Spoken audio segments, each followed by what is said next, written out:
19ನೇ ವಚನ, ಅಪೊಸ್ತಲ ಕಾರ್ಯ 3ನೇ ಅಧ್ಯಾಯ 19ನೇ ವಚನದಲ್ಲಿ ಏನ್ ಹೇಳ್ತು ನೋಡೋಣ ಸತ್ಯ. ದೇವರು ಮೈಕ್ನಲ್ಲಿ ಒಂದ್ಸತ್ಯ.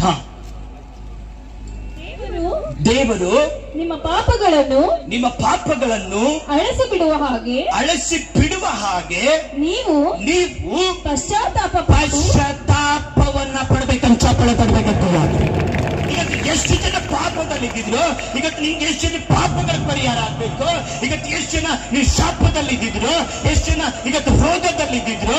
ಕರ್ತನ ಪ್ರಿಯರೇ, ನಿಮಗೆ ಪಾಪ ಪರಿಹಾರ ಆಗ್ಬೇಕಾದ್ರೆ ನೀವು ಮೊದಲನೇದಾಗಿ ಆ ಪಶುಗಳನ್ನ ಯಾವ ರೀತಿ ದೇವರ ಸನ್ನಿಧಿ ತಕೊಂಡು ಹೋಗ್ತಾ ಇದ್ರ, ಆ ಪಶುಗಳನ್ನ ದೇವರ ಸನ್ನಿಧಾನದಲ್ಲಿ ಹೋಗಿ ತಕೊಂಡು ಬಲಿ ಮಾಡ್ತಾ ಇದ್ರ, ಹಂಗೇನೆ ಕರ್ತನ ಪ್ರಿಯರೇ ಪಾಪ ಮಾಡಿರ್ತಕ್ಕಂಥ ವ್ಯಕ್ತಿ ಕ್ರಿಸ್ತನ ಸನ್ನಿಧಾನದಲ್ಲಿ ಹೋಗಿ ವ್ಯಕ್ತಿಯ ವ್ಯಕ್ತಿತ್ವ ಬಲಿಯಾಗಬೇಕು. ಚಪ್ಪಲ ತಪ್ಪೆ.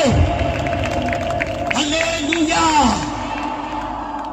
ದೇವರ ವಾಕ್ಯ ಹೇಳ್ತದ, ನೀವು ಮುದ್ರೆ